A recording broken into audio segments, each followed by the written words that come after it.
Jefferies from Goldsmiths.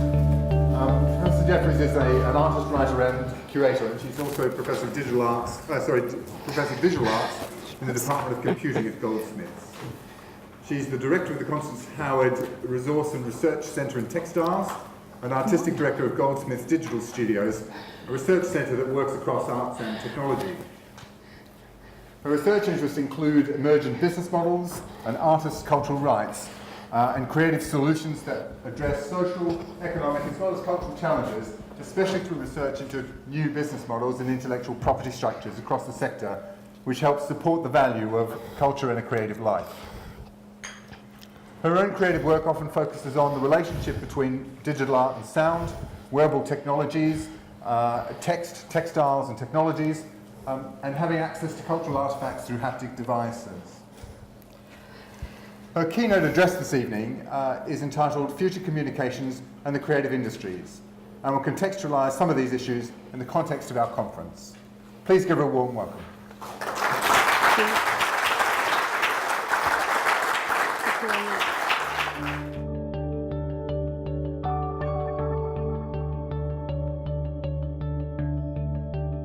Well, thank you very much for coming, for a lovely introduction, all the technical assistance, and I hope you'll all have a great conference if you promise not to escape too often to the sunshine. I know it's very, very tempting, especially as it's the weekend. Can everyone hear? All right. Thank you. It was quite nice sort of mistake to say I was a professor of digital arts. I'm very proudly a professor of visual arts, and I was very excited that you were talking in your welcome this afternoon about rethinking and re-envisaging the art school. And in fact, my dream has always been to bring these different elements into a different kind of relation and construction. So that was really warmly welcome. I hope I won't be too long. If I'm beginning to bore everyone, I'm sure you'll make appropriate sounds. And there will be a little kind of end lead out to take you to the drinks. I'm not going to read the abstract because that should already be in your pack. But I will thank Stacey, who's just about to eat a sandwich. Not surprisingly, she missed lunch, because I might have constructed this text and thought about some of the issues, but I commissioned Stacey to do the PowerPoint because I thought it ought to have someone who was considerably younger than myself to put together something that might have a visual kind of element. Mine might have been very boring. Stacey's are much more exciting and much more pertinent, as there should be in this intergenerational collaboration. So I'm extremely grateful for that. I'm also grateful that at the end there is an image list of references. So if people want to access it, I'm sure it will be made available. Okay, so this is the title. And really, I'm going to start with some of the debates that might have ensued. And these come really from sitting, I have to say, on rather a lot of EU Commission Arts and Humanities panels, which is to do with funding, as you'll appreciate, but it's also to do with constructing policy. So some of these ideas are drawn from conversations with European colleagues and policy documents. So bear with me if you think it's a little unintellectually challenging, but maybe it might be. Okay, so historically, critically, and indeed practically, creativity is a central term in the vocabulary of the arts and humanities. Implicitly or explicitly, it informs our value systems and our critical discourse, this again, historically. It also contributes to our sense of the periodization of culture. And apologies if I'm rather more focusing on European culture rather than perhaps a more global spectrum. And practically, it defines the aims and aspirations not only of the creative and performing arts, but of new thinking in almost every area of intellectual endeavor. Science, medicine, and I was at a panel earlier which was discussing medical devices, which was a cross between the arts and sciences, engineering and technology, all would lay claim, legitimate claim indeed, to creativity as a central term of the research and development. This indeed is slide number 1. Indeed, I have my collaborator to say yes or no. It's good, isn't it? Anyway,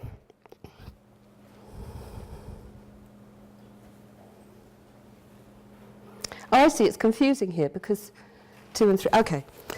All right, and yet, despite its centrality, the nature of creativity, its defining conditions, its working in different arenas, and its values often seem to be assumed rather than critically understood.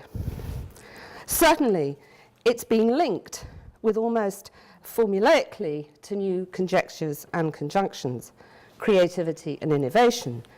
And this is proposed to be a key driver in any, I think, economy, not only in the creative industries, but also in business and industry more generally. Creativity and innovation are seen as forces to be harnessed in service of economic growth. Policy reports and publications, for example, such as the Lisbon Declaration from the year 2000, so right on the millennium, it argues that creativity and innovation are central to progress and development, and the goal for Europe, indeed, to become the most competitive and dynamic knowledge-based economy and community in the world by, at that time, 2010. You can judge for yourselves whether you think that is a tenable proposition and whether Europe has come anywhere near that. But certainly in these documents, innovation has been put top of the European research agenda, and that is something that really does concern us.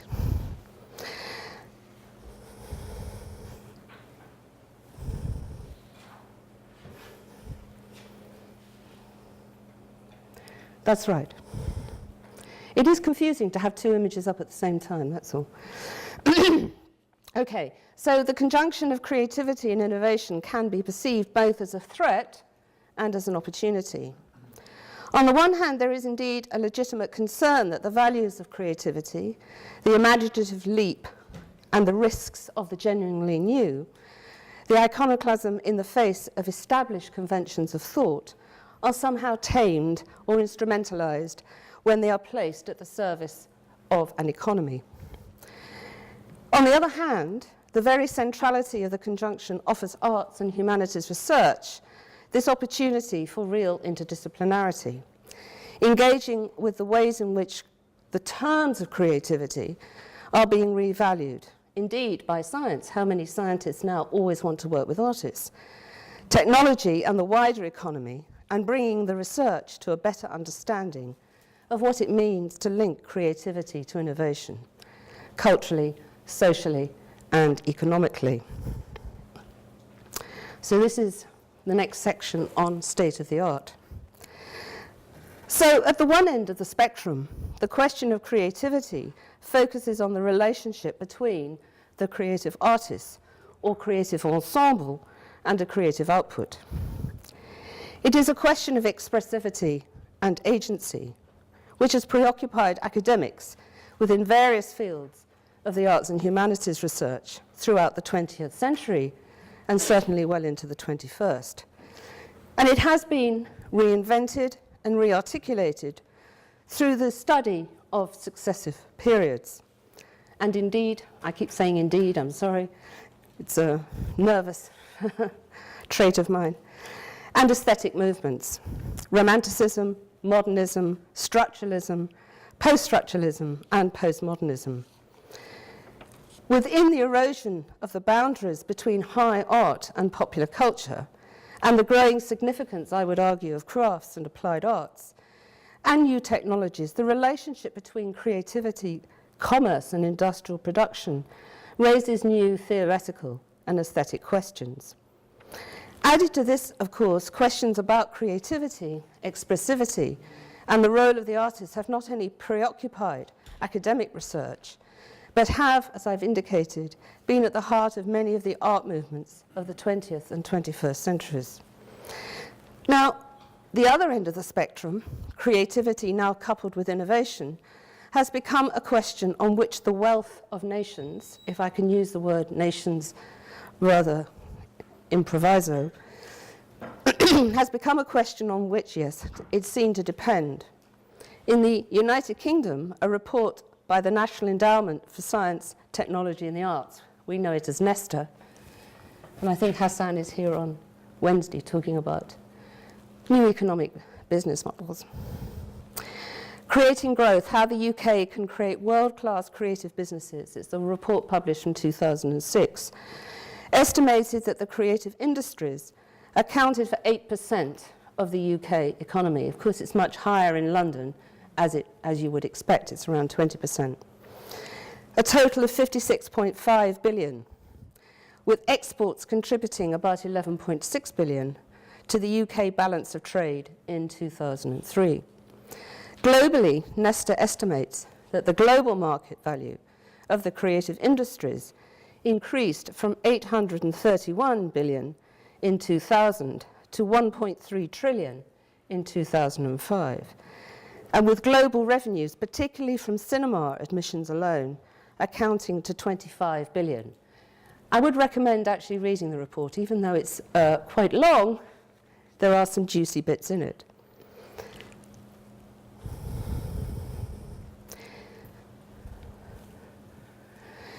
Indeed, more recent UK government reports from the Department of Culture, Media and Sport, DHMS, from 2008, and indeed Nesta from 2012, stress the importance of creative skills in supporting innovation for the future vitality of the British economy.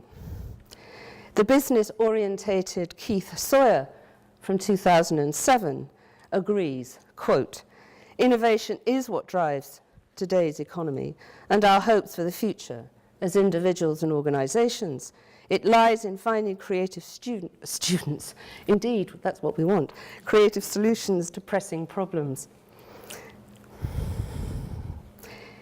This is clearly very big business, and economic, social and policy research has become a matter of national or regional priority, and in a number of territories as the economy shifts from production to consumption, from manufacturing to services.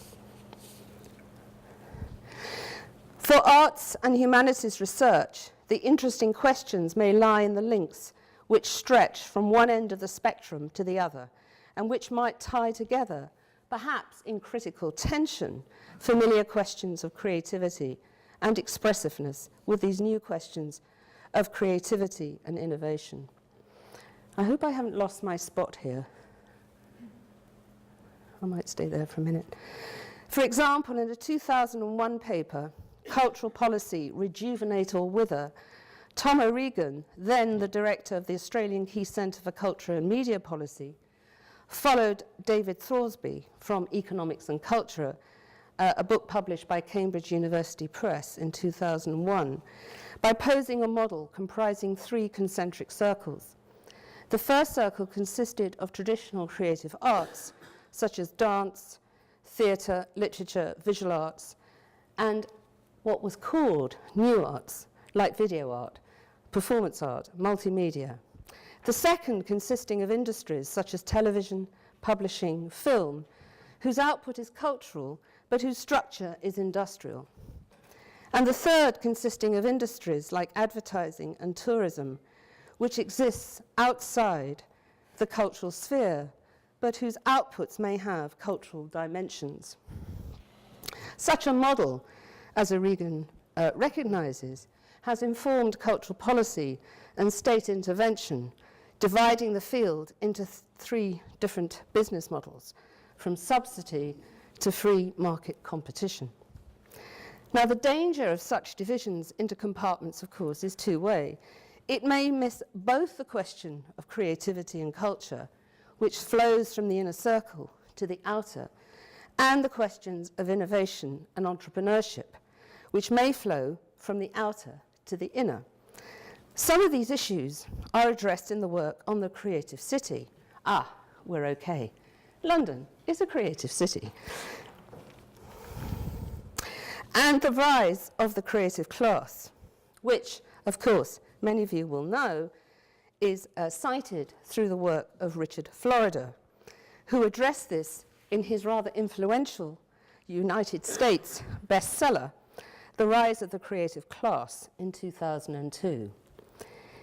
While Florida's book has come under criticism, and rightly so, both for its data and its categories, it is suggestive in its identification of both the material and the intangible components which provide the environment within which a creative community flourishes. Not only employment opportunities and technology, but also in terms of lifestyle, social interaction, and openness to diversity. Now let me add another proviso, and one which draws on the long-standing research of a colleague of mine from Goldsmiths, Angela McRobbie, who works in media and communications.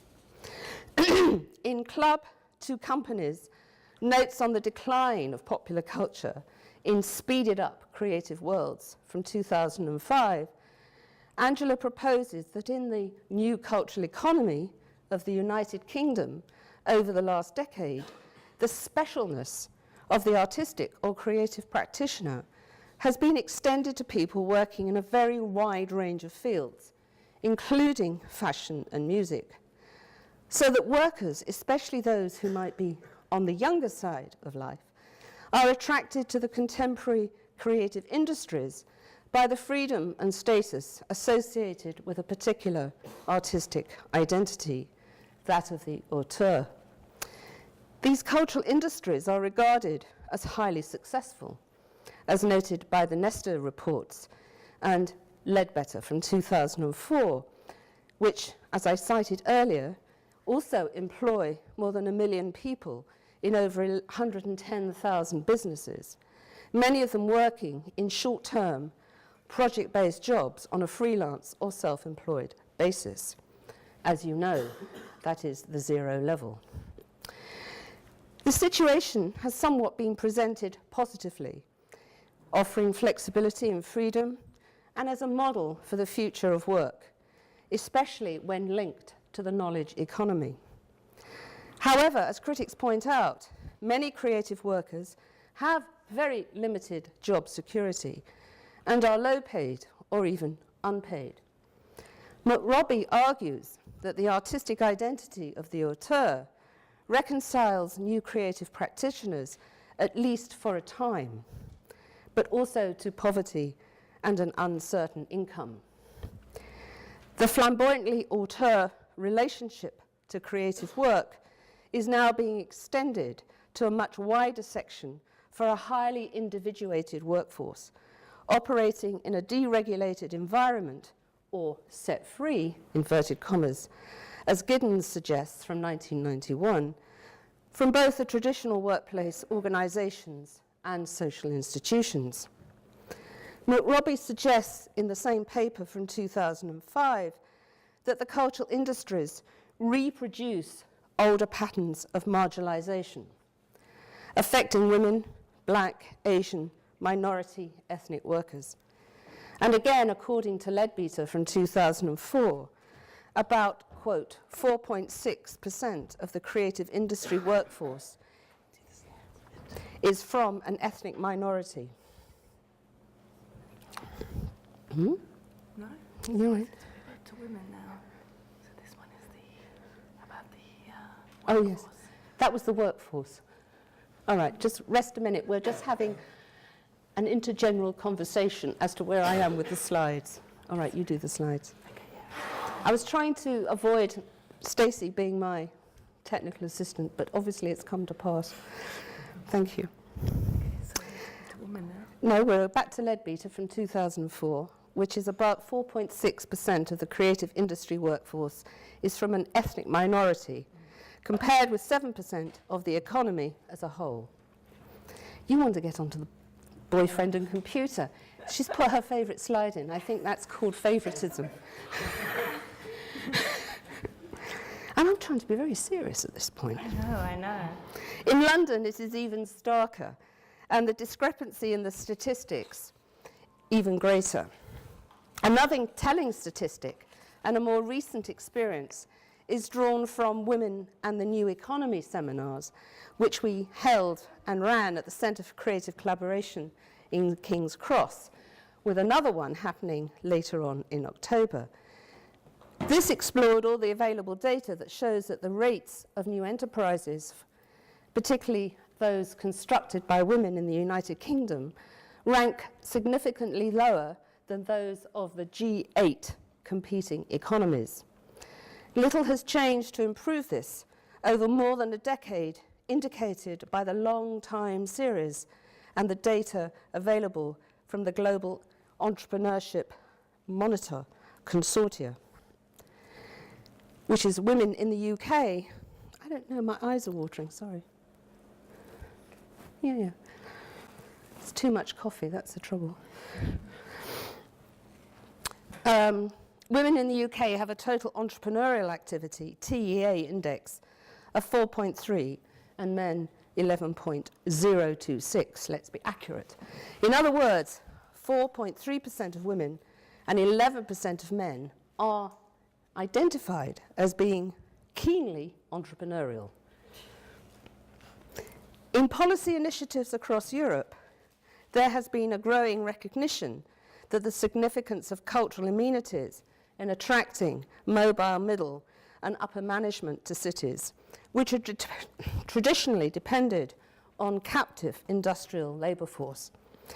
There is continuing scope for such work, tracing the workings of creativity through the various communities, and which make up an innovative and risk-taking regional and national culture. More particularly, there is scope too for bringing the question which arts and humanities researchers are most adept at addressing into a new alignment with the question, which are the specialist province of economists and policy researchers.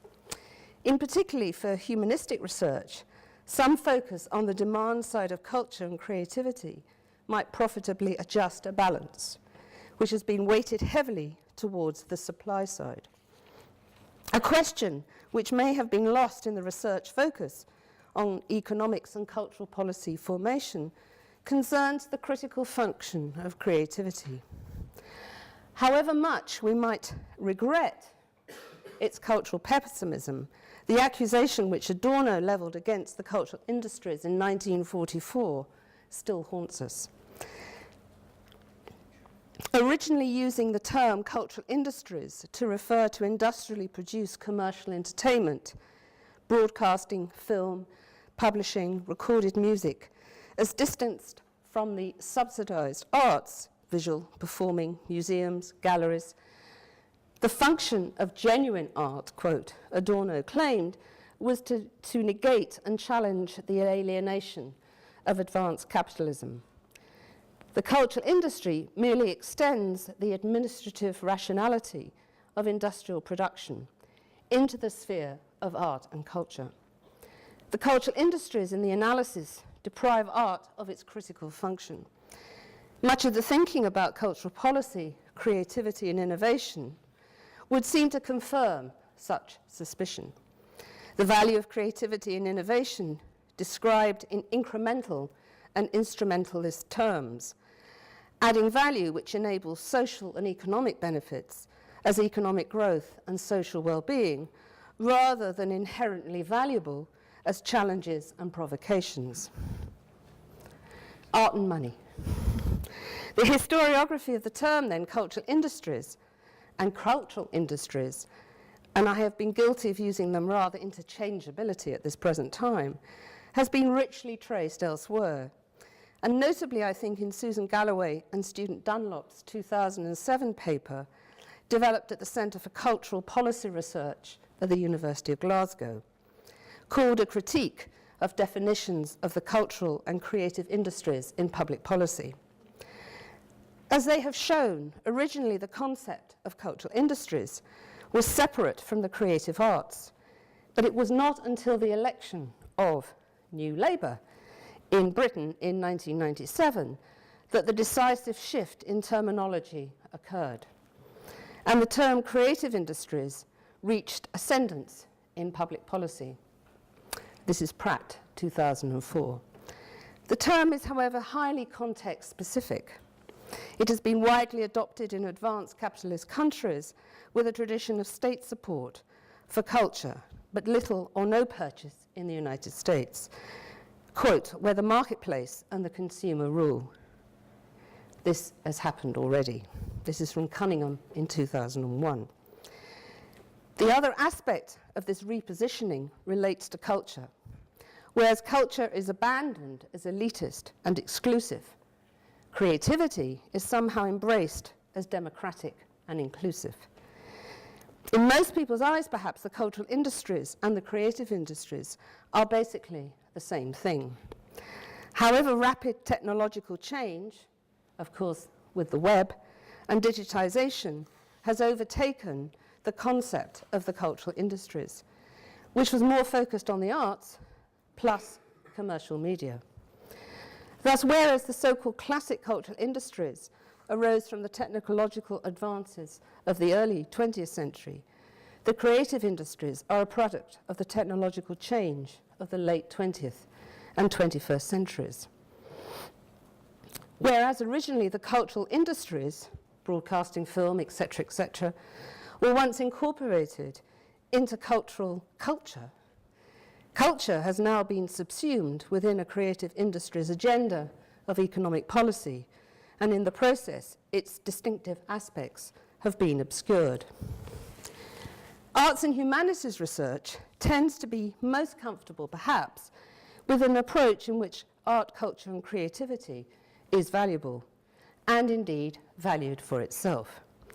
It may be time for arts and humanities research to break from this comfortable dichotomy and to consider, for example, the complex relationship and incremental paradigm in which creativity is placed at the service of innovation, and the critical paradigm associated with the great experimental avant-garde movements of the 20th century.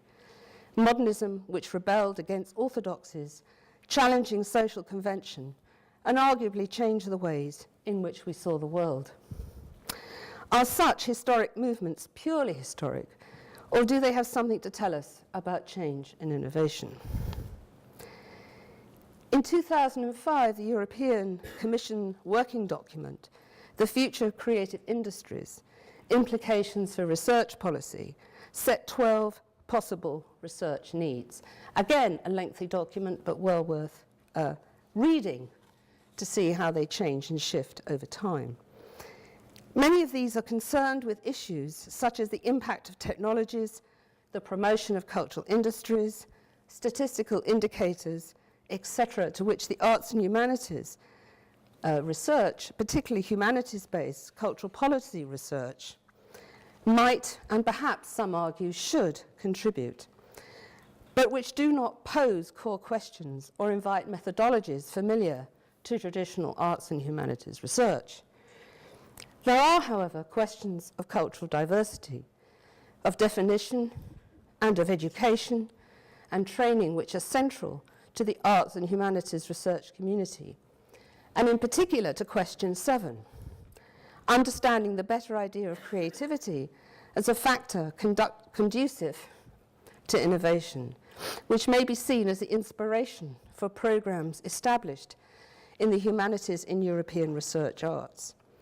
Such an inspiration affords the possibility of a new perspective, which complicates a purely incremental and again instrumental relationship between creativity and innovation, tracing the terms of creativity from individual expression to public good and back again, and brings to bear insights and research concerns which are at the heart of arts and humanities research, which increasingly focuses on digital creativity.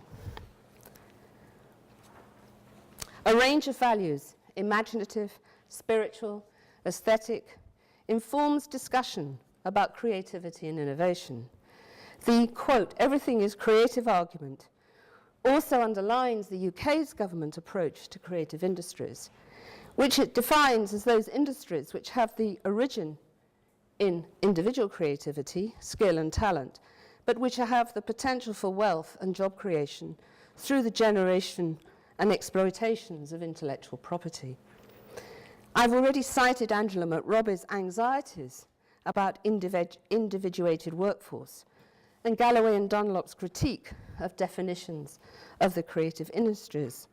But another spanner must now be thrown in to this mix, which is how copyright now viewed as a, quote, organising principle for the creative industries, and how it has become the basis for defining those industries. In fact, issues relating to copyright and intellectual property are embedded in CREATE, the National Centre for Copyright and New Business Models in the Creative Economy, which is established at the University of Glasgow and Stirling. Along with my colleague Sarah Camber from Media and Communications, we have a research project called Whose Book Is It Anyway? IP Collaboration, Business Models and Questions of Ethics and Creativity in Digital Publishing. The project tries or aims to probe and unpack the question of technology and to recognise that if the current state of the publishing industry is so complex and its future is hard to predict, it doesn't mean that publishers and writers are powerless and enthralled to a process of digitisation driven by market imperatives. Readers, perhaps by welcoming the new generation of electronic reading devices, and we did that on our workshop this morning if people remember, still predominantly buy paper copies of books. However, the pace of the shift to digital has taken many people within the industry by surprise. Time and again, the conversation leads to blanket statements like the end of the book, where little attention is paid to the vast potential and powerful cry for new hybrid forms of text and fundamental shifts in the writer reading access that technology or new technologies are enabling. Attributing too much agency to technology is often tantamount to the abdication of responsibility. And in our project, we're concerned with broadening the discussion towards notions of ethics, collaboration, property, and creativity. Some of the questions we are asking focus on what are the emerging business models in publishing and how do they begin to generate value. And beyond monetary value, what are the ethics? What are the new ethics of publishing? We have tried to develop a critical framework an apparently oppositional pro and anti-reform agenda, and have thereby addressed what might be called an impasse in the relation between publishers and the technical industries, or between publishers and advocates for IP reform. By developing a critical historical framework around questions of copyright and technology, and by hearing and working with artists, authors, and academics, as well as publishers, agents, and technology developers, we've begun to open out the reform agenda and to signal the possibility of moving beyond deterministic hopes and fears, the simplistic ideological division between a notion of free culture and one that is proprietorial. I've just got to have a sip of water. I'm too hot. I can't even blame it on the menopause. A number of contributors have signalled a culture that is neither open nor closed, but predicted a more nuanced ethical and business models that might require more work on this question of cultural rights. A key friction within publishing and amongst many other cultural practices is indeed a lack of awareness around artists' moral and cultural rights. Not so, I think, in Australia, and not so perhaps in some part of the States, which we'll get onto next.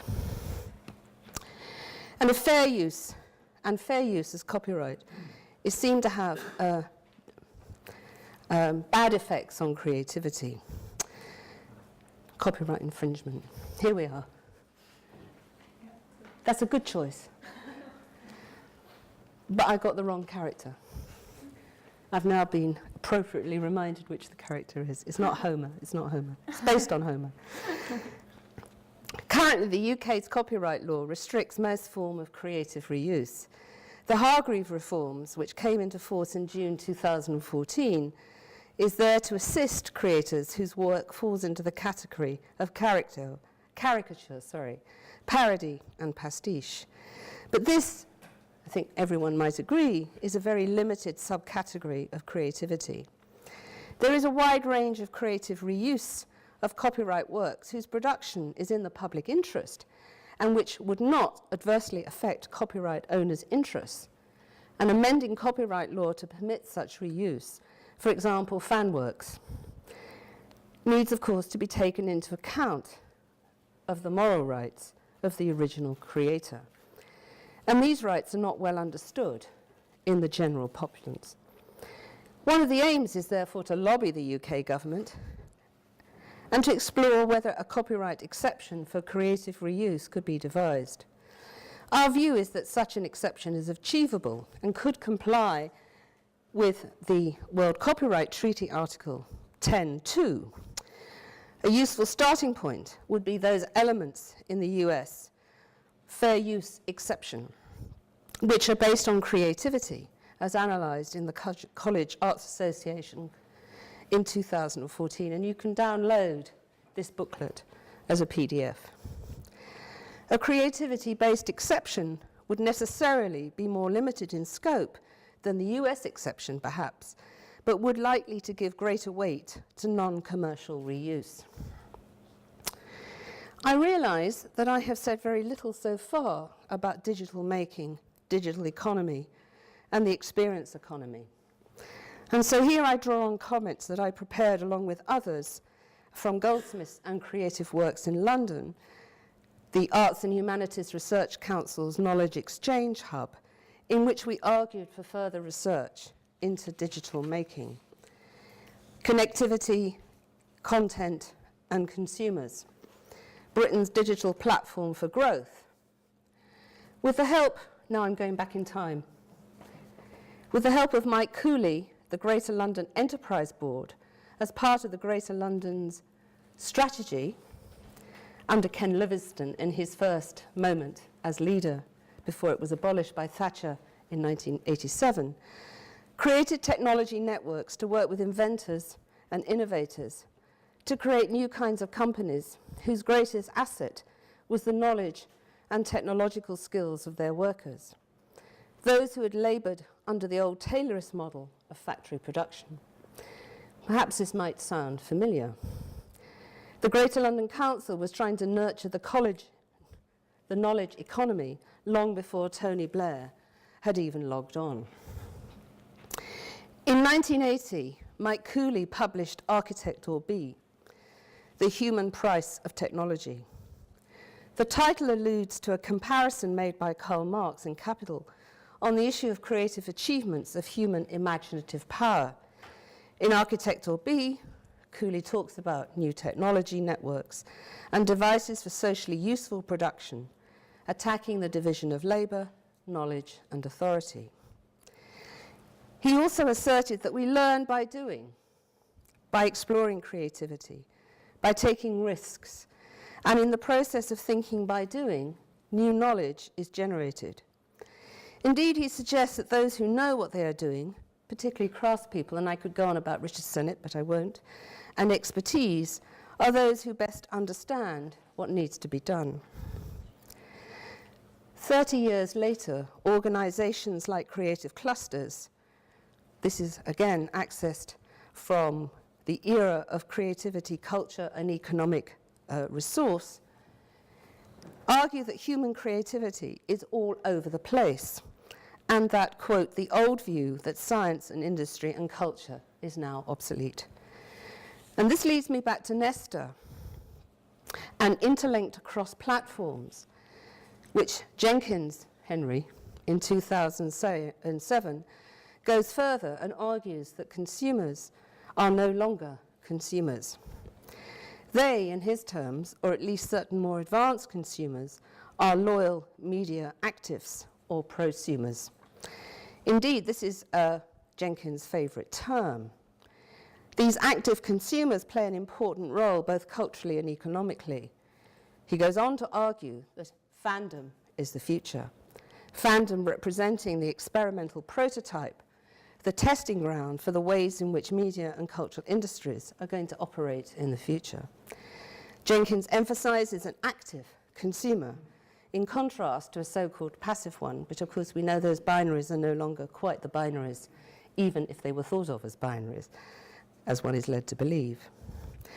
But nonetheless, Jenkins still focuses on the consumer side of the prosumer. The producer aspect of the prosumer is perhaps less well understood. Internet-based distribution and feedback channels, creative hubs, are often funded largely or completely by creators themselves. But far more expansive projects, such as a making of a film or a web series, web-based television, for example, with multiple webisodes, the internet provides alternative funding mechanisms, including, as we know, crowdfunding via peer-to-peer finance, with small contributions from a large number of sources, rather than large amounts from a few. Something happened and we don't know. What happened and we don't know? We're on Kickstarter. Yeah, I know, but we missed a few. Did we? I was going very slowly. I'm going so slowly, they're not going to keep awake for much longer. Go. Keep going, keep going. Anyway, we are on Kickstarter. And Stacey will explain something about a very interesting, oh no, where was it? Flatter. I didn't know about Flatter. Who knew about Flatter? One person. And you were born, I think, before 82. Yes. Well, I was very excited about Flatter because it is about how you can distribute where you want to kind of put your assets in supporting what kind of charity. And you can float that on a weekly, monthly basis, however you decide. So it's like having your own portfolio of investment in different projects. Micro-investments. Micro-investments. I thought it was very interesting, actually, and I'd like to sort of do this for different arts projects. Anyway, shall we go back? Are we all right now? On Kickstarter, yeah, I think so. That's 27? Yeah. Doesn't tell you the number. The 27 is backwards, so something's gone wrong. But anyway, it's fine. Well, we can go backwards to go forwards. It's fine. We'll figure it out along the way. For more expensive projects, oh, I've said that. Okay. Now, students have become consumers, or even prosumers, but they have not ceased to be students, and we don't, I think, have ceased to be teachers. So in this new world, we're all obliged to foster a very high level of general education in the digital creative sector. Of course, the aim here is to create a population which can be agile and adaptive to successive ways of change, particularly in regards to technology. I don't know what's happening. Which can be agile and adaptive to successive ways of change, but also be critical citizens and critical consumers of media. They've got mixed up somehow, it's fine. Just keep going. All right. Nesta's 2012 12-point plan for making innovation central to the UK's economy has stated objectives for education, creating the next generation of digital makers by, quote, giving all teenagers the chance to make, design, and to program.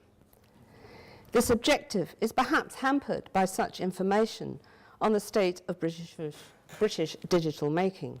Creative works, this is the definition I'm using, creating works that are uploaded to the internet. Scratcher. Yeah, I've got that one. I think these are younger than teenagers. They're a bit younger. But it should be so. The digital revolution is therefore, as we know, transforming the ways that people create and distribute content.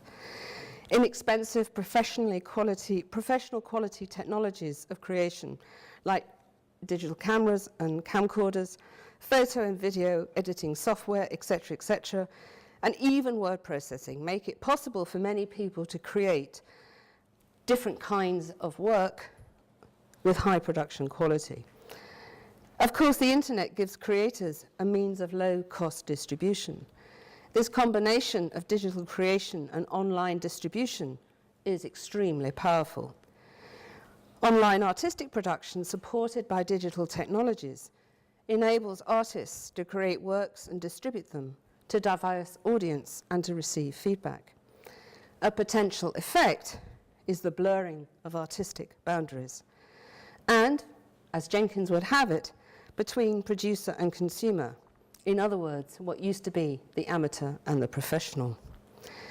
Moreover, the relative ease of digital creation and online distribution and feedback may lead to production by many people, I think Adorno would say the masses, that rival production for the masses.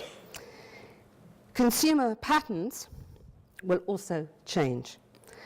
Now, the concept of the prosumer, as foreshadowed by Toffler in 1980, suggested that as technology advances, the distinction between the producer of culture and the consumer of it would blur and again merge. Rose from 2011 discusses the ways today's consumers expect to see their favorite stories interlinked across platforms, television, film, etc. At least more advanced consumers become loyal or media actives. Yeah, it's fine. It's fine. No, I've read this bit. Yeah, I think we read it in the wrong order. I read it in the wrong order and nobody noticed. That's even terribly disgusting. I read page 14 before page 13 and nobody noticed. That says something about attention. Or politeness. Or the likeness. That's good. That's good. I like the kind of interaction. Very good. I read page. I noticed. How extraordinary. Why didn't you tell me? That's why She let me kind of carry on. Okay. I do apologize. It's because, you know, it's on two sides rather than single side. Trying to save the world and save paper. So we've gone through Flatter and Kickstarter. We have. We're now going to digital commons. Right, good. Okay. I've got to, anyway, there's only one other page to read back to front. There are challenges and opportunities for creative clusters in digital spaces, including the potential to nurture creative activities in a digital commons, hence Ellie Carpenter's piece, using the digital commons in a stitch patchwork. Many existing digital spaces are walled gardens, provided under feudal arrangements, perhaps by digital oligarchs, and therefore unsuitable for creative cultures. I suppose here there's a call to move beyond simply networking creative individuals to establishing diverse communities of practice, including those for arts and design, for innovation through discursive methods. By their very nature, digital commons leaves very little scope for income generation by those who provide the necessary spaces, and it is therefore unlikely that creation of those spaces can be left only to the commercial sector. The UK government, I wish there were more than one, tends to encourage research and explore ways to foster the creation of digital commons, to provide shared collaborative spaces for creativity. Here the argument is that content and form cannot be separated, because the infrastructure put in place will determine the content created, as well as the ways in which it is used. Therefore, holistic approaches to digital commons that include infrastructure approaches, such as community clouds, and other user approaches, such as creative gardens, might be considered actively. As such, spaces are public goods. It is likely that public subsidy will still be needed. What's happened there? Oh. That subsidy might be direct through financing non-profit spaces, or indirect by giving commercial operators incentives to provide such spaces. The principle of public subsidy linked to regulation, which are the key features of the UK's historic approach to public service broadcasting and arts funding, should indeed have some influence in this debate, given the strong reputation of what we've established internationally. This last part is creative value. As many of you will know, in the UK, the Arts and Humanities Research Council launched its Cultural Value Project last year, examining not only value which creativity brings to the individual and/or society and/or the economy, but emphasizing the way in which we talk about the value of cultural engagement and the methods by which we evaluate that value, contested as it might be. Many claims are made for the instrumental benefits which participation in the creative arts may bring to many socially desirable outcomes, benefits to health or to social cohesion. and for the importance of artistic creativity in affirming identities, whether communal or national. So last year in November, the Warwick Commission on the Future of Cultural Value, funded by the Arts and Humanities Research Council in England, began at the University of Warwick. It kick-started its investigations into the future of cultural value with an introductory meeting that brought together commissioners, academic reference groups, and cultural professionals. We know that we can talk about culture in many different ways: economic, aesthetic, personal, social. I've tried to do it this evening, although I've got my pages sometimes in the wrong order. I could go back to Morecambe and Wise, but I don't know how many people would understand my reference. I played all the right notes, but not necessarily in the right order. We're aware that we can see through the lens of international relations, European history, or education policy, or well-being, that different people, we realise, are interested in different things about culture, and what is understood by creativity, differently articulated by the post-1982 generation, which are euphemistically called digital natives, and those like myself, born some considerably decades earlier. But the idea of a creative life, whereby artistic creativity was linked to entrepreneurial capitalism, was first introduced by a rather doubtful character, but it's interesting text nonetheless, Joseph Schumpeter from 1942, through his concept of creative destruction, an ideological cover for the shift in labour conditions, intermittent employment and social contract, replaced by short-termism, longer hours, and no benefits, as my colleague Angela McRobbie has pointed out. As both commodity and experience, art, and as Adorno might have understood it, has become the paradigmatic object of globalization, since it occupies the vanguard in an economy actually perversely hungry for authenticity. The challenge now is to rethink what we mean by culture and what we think is a creative life. This leads into the drinks. No, we have the little video. Yeah. How do we play the video? Does it play like this? Okay. Is it doing? No sound. Do we have sound? Oh. We have sound. Oh, we have to go back to the beginning. Sorry. Oh, Go forward. Go forward. oh, hang on. God, you're so impatient. Sorry. It's the young generation's It is. impatience. Yeah. There we go. Is it working? There we go.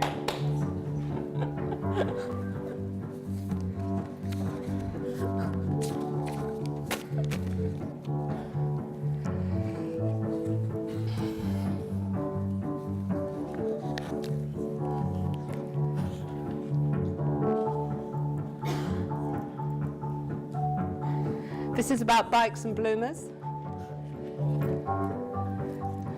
Really needs a good player of bloomers. Women had patents with technology under their bloomers, but they weren't allowed to claim them. So this is a reenactment of bloomers on bicycles with new technology.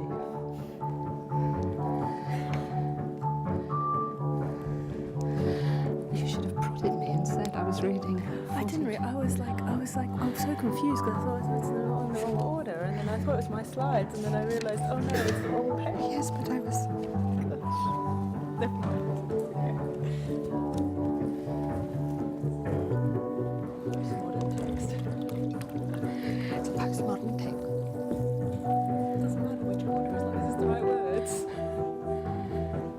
It's got food and drink in here, which is what the key words were.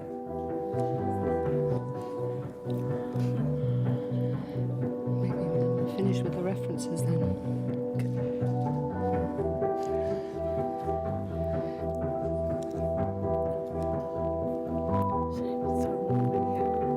Must be boiling. I'm absolutely boiling. I should have put... Look at me. I'm dripping. Had it all dripping into my hand.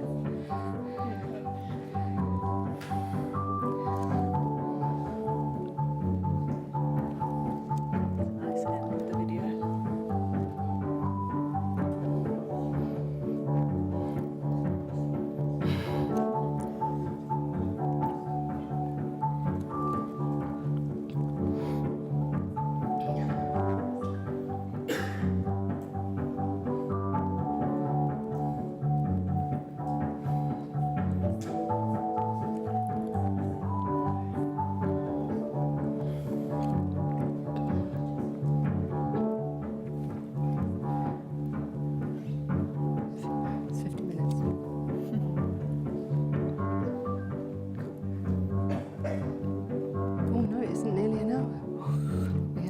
public there.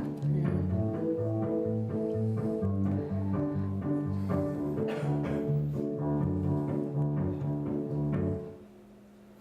Thank you. Thank you, Sophie. You can put the thing up at the end here, which is bibliography and image references. Janis, thank you very much indeed. I'll just give you a chance just to have a sip of water. Yeah, sorry. And just to say that we've probably got a few minutes where there's an opportunity to ask some questions. So if you're... Thank you for your patience. And to Stacey, thank you. Stacey. I chose the bloomer bit though.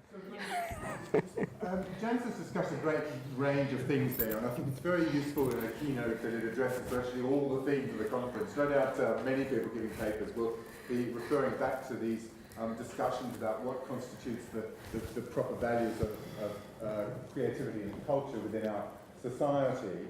I'm wondering if there are people with some questions to start. Well, I certainly have. Yes. I'm actually an engineer. I'm an engineer. That's all right. Humanities artist. Don't usually use a microphone, either.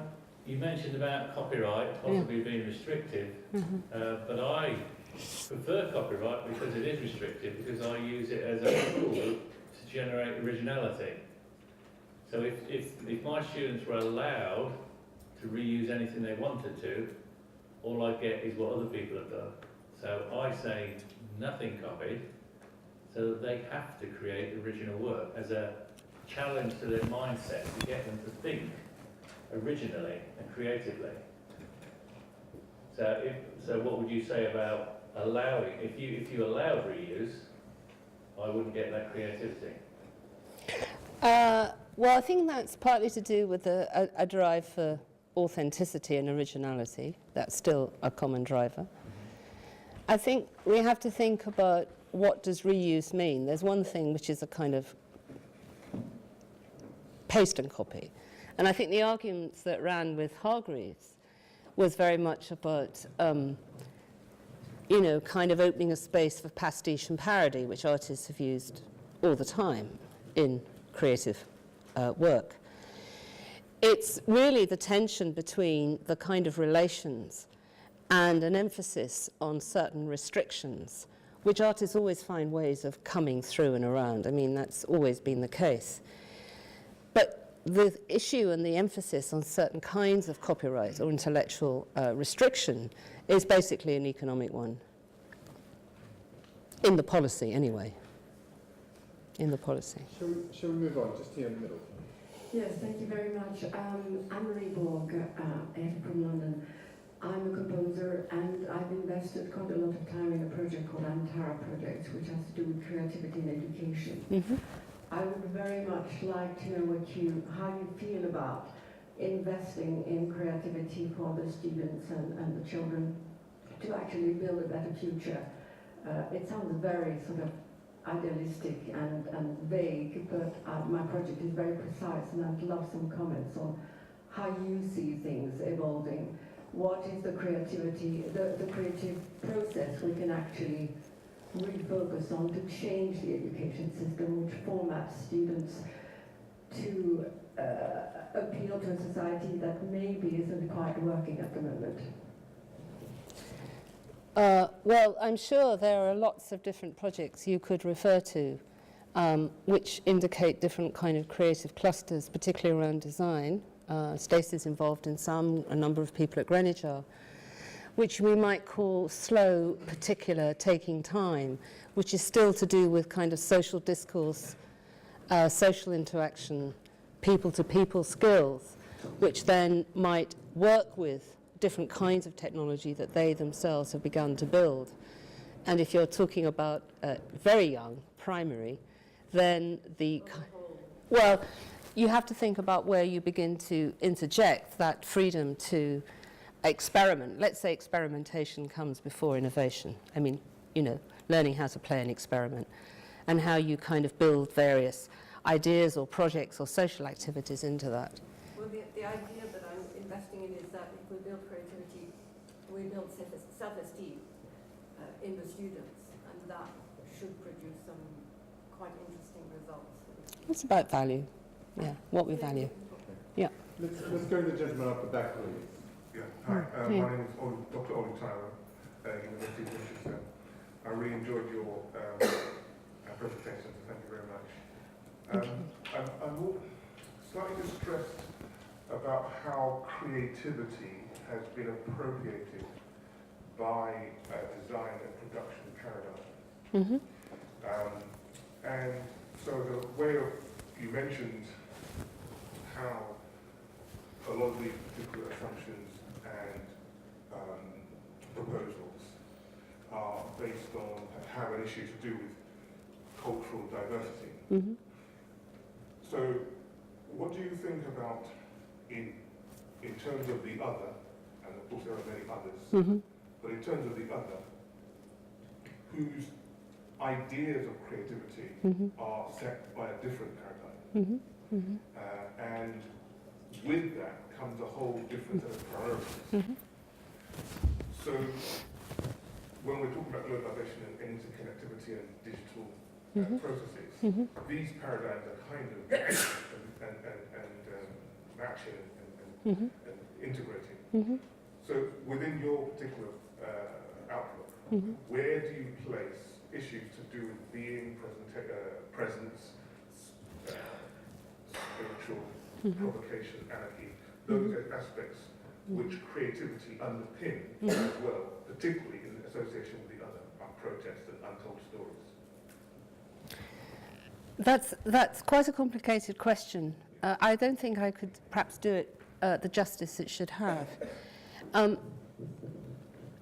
I was trying to, unlike what I would normally do, quote statistics, which kind of the othernesses of which you might speak are kind of restricted according to an agenda which gives certain kinds of definitions to creativity, which have been established by a very particular kind of cultural elite. I think I would say that. And with any conversation about otherness and difference, within globalization patterns, which is uneven, according to place, according to economic infrastructures, it does not deny enormous creativities. They might be differently articulated, presented, and distributed, but with an uneven development, the access to what makes those creativities flourish and become better known is still a strong agenda, as it always was, within the debates about otherness and difference. Otherwise, what you get is not so much experimentation, you get what you might call just this instrumentalization, where things are funneled in a particular direction which is particularly orthodox, and that's been true historically in any funding debate, I would argue. Okay, there's probably time for two more Does that- questions. Yes, sir. Okay. I'll come back to that. Okay, okay. That's a deep question, which, you know, you'd have to give very specific examples. But thank you for asking that. He's got to work that out, so. He's got to work something out? He does. Really? Wonders will never cease. Did I? No, I didn't. Okay. Following on from Ola's question and also the topic of restriction, from what I've done, although my institution fetishizes all these new labor terminologies, I've imposed a ban on the use of the term industry in relation to art. So it's banned from all the course descriptions and it's banned from all the teaching material. And that at some point we visited because I'm the deconstructor. Now the question is, do you think it is really possible to analyze cultural practices and come to a kind of critique of this terminology where we don't go first through a radical deconstruction of this notion of the creative industry, and then following on from that, of course, a questioning of this idea of the growth of the economy? Because, and then, you know, the last thing I kind of think, is it possible to make a critical project genuinely that's sponsored by the Intel Corporation? Yes.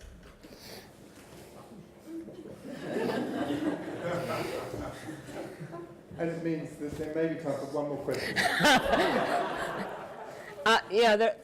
Yeah.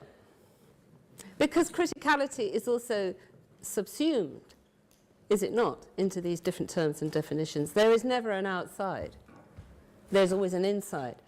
How you get under the radar is the articulation of how your critical aspirations talk across. But yes, it is. And just here front. Yes, thank you, Janis, for your Back to front. non-linear and creative. I was just interested in the connection between that you made between creativity and innovation. And so you talked about how creativity has been linked to innovation in search of economic growth, and you talked about the instrumentalization of creativity, and I'm sure those are issues that many of us here are concerned about. And so I was wondering, can you say a little bit more about the connection between these two? And do I understand well that you suggest that we need to uncouple discourses of creativity and innovation and look at creativity and, of course, as connected to, but not necessarily, just Funneled it. No. Yes. No, I would say funneled into, I think, perhaps. I would prefer that idea of experimentation. You have to experiment to innovate. I would suggest the instrumentalization, which is quite quick and short term, misses that rather crucial space, place, whatever physical articulation or otherworldly aspects that you were trying to pursue. So it's a kind of slower, more particularized way of thinking about where things move through experimentation into that which might be described as innovation, but then different disciplines have a different idea of what that is. So that is really a coming together to tease these things out, to maybe have a greater sense of the terms. So at least it's not subsumed into the single definition, is what I would say. Excellent. Well, thank you very, very much indeed. My pleasure. Janis. Thank you very much for hosting. Thank you. Thank you to Stacey. Thank you. And you'll now be delighted to hear that in true CPDA tradition, David Waterworth, our curator and Cellarman-in-Chief, has organised a drink for us in the gallery, and I think it's also going to be slightly outdoors, isn't it? Indeed. Yes. And may I, as housekeeper, Yes, you may. add to that? You But may. there is, that is not all. That is not the end of the evening's festivities. Because, just if you look at your schedule, there are a number of performances on the main for the